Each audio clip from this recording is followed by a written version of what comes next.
আসসালামু আলাইকুম। আশা করি সবাই ভালো আছেন। আলহামদুলিল্লাহ আপনাদের দোয়ায় আমিও ভালো আছি। তো আজকে হঠাৎ করে দেখতেছি যে আমার যে খাকি ক্যাম্বেল হাঁসগুলো আছে তার মধ্যে একটা ঝিম ধরে বসে আছে। বেশিরভাগ হাঁসগুলোই সাদা পায়খানা, আমরা যেটাকে চুনা পায়খানা বলি, সেটাই করতেছে।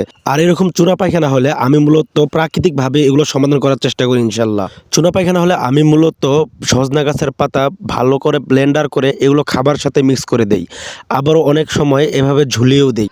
হাঁসগুলো যেহেতু ঝিম ধরে বসে আছে, ঠান্ডা লাগে গেছে, এগুলো হালকা পাতলা জ্বরও আসে, তার জন্য আমি দেখি খাবারের সাথে মিক্স করে ফার্স্ট যে মেডিসিনটা আছে সেটাই দিচ্ছি ইনশাল্লাহ। হাঁসের চুনা পায়খানা হলে সজনা পাতা ছাড়াও কিন্তু পেঁপে গাছের যে পাতা আছে সেটা কিন্তু খুব ভালোভাবে ব্লেন্ডার করে যদি খাওয়াইতে পারেন, এটা কিন্তু খুবই উপকারী। এই প্রাকৃতিক জিনিসগুলো আপনি যদি মেডিসিন হিসেবে ব্যবহার করতে পারেন তাহলে কিন্তু আপনার হাঁসের প্রতি যে খরচটা আছে সেটা খুব কমই চলে আসবে। হাঁসগুলো মূলত আমি রাত্রে ঘরে রাখি আর দিনের বেলা হলে এখানে খাবার দিই।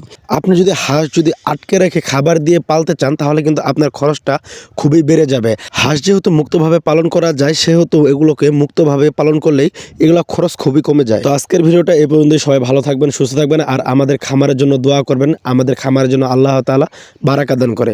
সবাই ভালো থাকবেন। আসসালামু আলাইকুম।